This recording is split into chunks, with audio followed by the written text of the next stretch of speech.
So, ayan nga, nakita nyo naman ang mga pag-alo ng tubig na yan, guys. O, diba?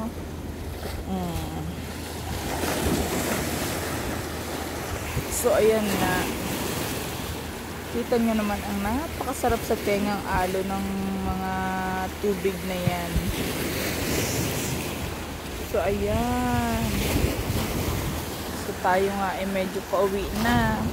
Tama na ang paglalakad. Nakarating ako doon sa kaduluduluhan doon. Doon.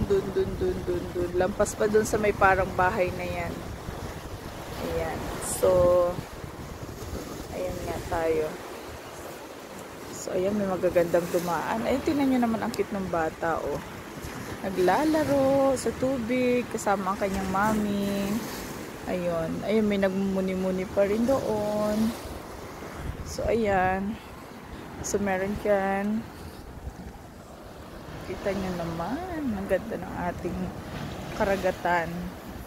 Pwede nyong ano yan, kung may mga pets kayo, pwede nyong ilakad dyan. Bababa sana ako, kaya lang nakashoot sa bell si Ninang eh. Maglalakad sana ako sa tabi, mamumulot ang mga shell. Oh.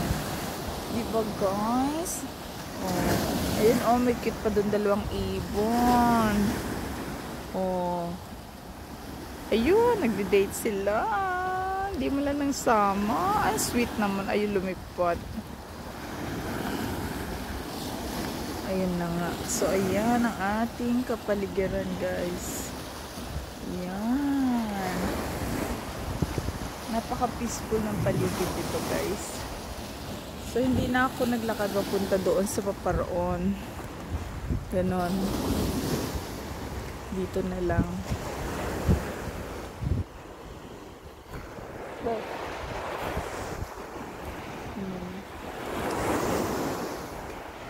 Dito sa mga ano yan. Ayan.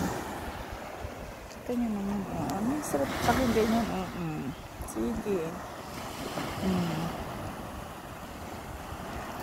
Pero parang yung mga shell, ano na, ayun, oh, hindi masyado ng, ano, parang delikado maglakad ng nakapaa. Kita nyo naman. Maano na, oh. Kaya, wag na tayong mga has maglakad, guys. So, ang dahil nag-walking dyan. Mapabata, mapamatanda, may ngipin o wala. So, ayan. Naipasyal na naman kayo ni Ninang sa Mordialic. Ayan. First time ni Ninang dito, guys. So, ayan. Sa first time ko, naisama ko kayo. So, see you again next time. Thank you for watching. God bless everyone. Much love.